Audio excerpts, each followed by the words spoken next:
दोस्तों, आप वह बन सकते हैं जो बनने के बारे में आप सोचते हैं। बस इस बातों को दिल और दिमाग में उतार लीजिएगा। जो हो चुका उसकी परवाह करना बंद करो, कुछ नया सोचो, नया करो और आगे बढ़ो। जो हो चुका अगर उसी में उलझे रहोगे तो आपका आज खराब हो जाएगा। मेरी इस बात को आप हल्के में न लें। आप इतने समझदार हैं कि आप मेरी इस बात को अच्छे से समझ सकते हैं।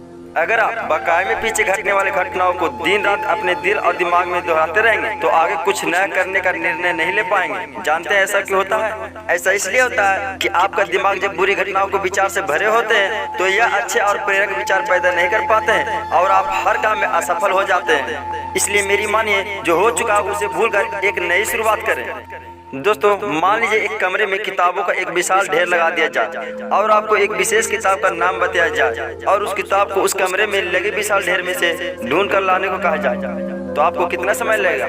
मुझे लगता है आपको बहुत समय लग जाएगा, है ना? लेकिन उन्हीं किताब को करीने से बुक शेल्फ में रख दिया जाए तो आपको उस विशेष नाम वाली किताब को ढूंढने में बहुत ही कम समय लगेगा। जिस तरह से किताबों के ढेर से कमरा भरा है, ठीक उसी तरह हमारे दिमाग विचारों के ढेर से भरा हुआ। जब हम निराश और दुखी होते हैं तो सही विचार और सही फैसले को सामने लाने में हमारा दिमाग असफल हो जाता है और हमें उस निराश और दुख से बाहर आने में बहुत समय लग जाता है और इस तरह समय की बर्बादी से हम हमेशा पीछे रह जाते हैं।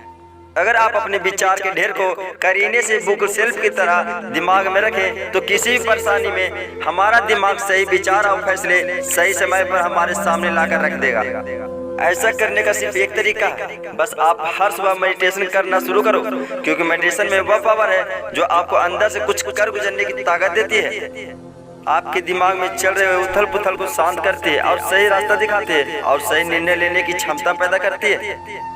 आपको जगना होगा और इस भ्रम को मिटाना होगा कि आप कमजोर हैं। तुम कभी न मरने वाले आत्मा हो। तत्व तुम्हारा सेवक है, तुम तत्व के सेवक नहीं हो।